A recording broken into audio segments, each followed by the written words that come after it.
नमस्कार विद्यार्थियों, study 29 academy के एक और नई वीडियो में आप सभी का स्वागत है। आज हम कक्षा 8 की गणित की कार्य पुस्तिका का आकलन 16 हल करेंगे। तो इस आकलन को समझने के लिए वीडियो को शुरू से लेकर अंत तक देखें और अपना कोई सुझाव हो तो कमेंट बॉक्स में जरूर लिखें। पहला प्रश्न है, एक गिलास 75% भाग पानी से भरा हुआ है, अर्थात गिलास के कितना भाग में पानी है। तो इसको जब हम प्रतिशत को भाग में बदलेंगे तो 75/100। अब इसको आगे हल करेंगे तो 75 में 25 का भाग या 3 बार और 100 में गया 4 बार, 3/4 इसका भाग आ जाएगा पानी का भाग 3/4। ये ऑप्शन इसमें सही हो जाएगा। दूसरा है, एक दुकानदार जूतों पर 20% की छूट देता है तो 500 रुपए मूल्य वाला जूता कितने में मिलेगा। इसमें देखिए 20% की वह छूट दे रहा है, यानी 80 रुपए में वो चीज देगा अगर कोई 100 रुपए की चीज है तो, और हमें चाहिए 500 रुपए की चीज है। तो 2 जीरो से 2 जीरो कट जाएगा, 8 पंजे 40, 400 रुपए में। तो इसका ऑप्शन 400 रुपए सही हो जाएगा।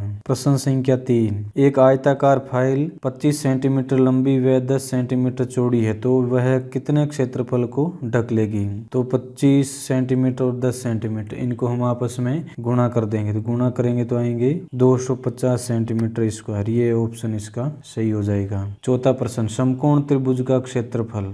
ये जो समकोण भाग है इसका क्षेत्रफल ज्ञात करने के लिए हम कौन से सूत्र का प्रयोग करेंगे। तो यहाँ पर इसने साथ में आयत का क्षेत्रफल दे रखा है, यानी ये जो पूरा भाग है इसका क्षेत्रफल हमें ज्ञात करना होगा। तो 1/2 इंटू आयत का क्षेत्रफल, ये इसका ऑप्शन सही हो जाएगा क्योंकि आयत के आधे में ये त्रिभुज हो जाएगा। पांचवा प्रश्न, एक वस्तु को 330 रुपए में बेचने पर 10% का लाभ होता है तो क्रय मूल्य ज्ञात कीजिए। तो लाभ हो रहा है हमारे को 10%। तो इस प्रश्न को हम इस प्रकार लिखेंगे, चूंकि 110 रुपए में बेचने पर उस वस्तु का क्रय मूल्य होगा 100 रुपए, क्योंकि 10% का वो लाभ ले रहा है, इसलिए 1 रुपए में बेचने पर उसको 100/110 रुपए, इसलिए अपने को बेचने कितने में है 330 रुपए में वह बेच रहा है। तो उसका क्रय मूल्य आ जाएगा 100/110 इंटू 330। 0 से 0 कट गया, 11 का भाग 33 में गया 3 बार, 3 को 100 से गुणा किया 300 रुपए। उस वस्तु का क्रय मूल्य था 300 रुपए, जिसको 10% लाभ में बेचने पर उसका विक्रय मूल्य हो गया था 330 रुपए। प्रश्न संख्या 6, मिलान कीजिए। यहाँ पर हमें एक तरफ तो मिश्र धन, लाभ, साधारण ब्याज और हानि दे रखा है और दूसरी तरफ इनके सूत्र दे रखे, तो इनका हमें मिलान करना है। मिश्र धन होता है मूलधन प्लस ब्याज, जिसको मिश्र धन कहते हैं। लाभ कब होगा, जब विक्रय मूल्य माइनस क्रय मूल्य होगा तो उस स्थिति में लाभ होगा। और साधारण ब्याज का सूत्र है मूलधन इंटू दर इंटू समय बटे 100, और हानि का हो जाएगा क्रय मूल्य माइनस विक्रय मूल्य, यानी क्रय मूल्य ज्यादा होगा विक्रय मूल्य से तो उस व्यापार में हानि होगी। प्रश्न संख्या 7, यदि 5000 रुपए के मूलधन पर 2 वर्ष बाद सुनील यानी मैं 200 रुपए साधारण ब्याज देता है तो ब्याज की दर प्रतिशत ज्ञात कीजिए। तो यहाँ पर हमें ब्याज की दर ज्ञात करनी है। तो मूलधन हमारे पास है 5000 रुपए,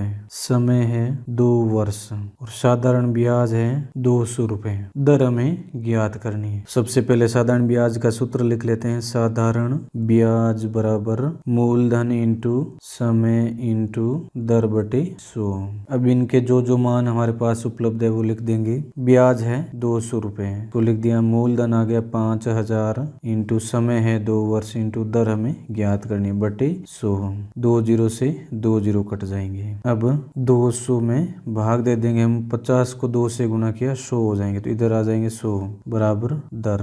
2 जीरो से 2 जीरो कट गया, 2 में 1 का भाग गया 2 बार, तो 2%, ये इसकी दर आ गई है। 2% वार्षिक इसकी दर हो जाएगी।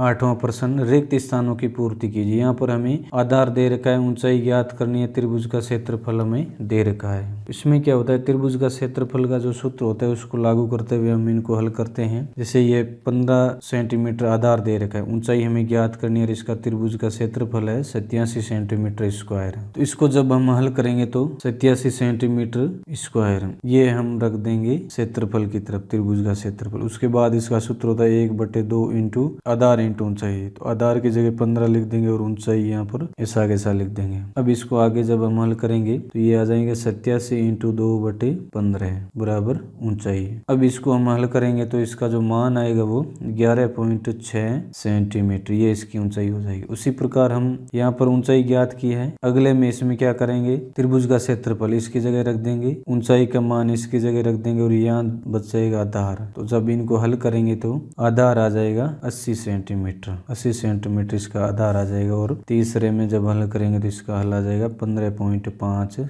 सेंटीमीटर, इसकी ऊंचाई आ जाएगी। इस प्रकार इस वीडियो में हमने आंकलन 16 को हल किया। अगले वीडियो में हम अगला कार्यपत्रक हल करेंगे।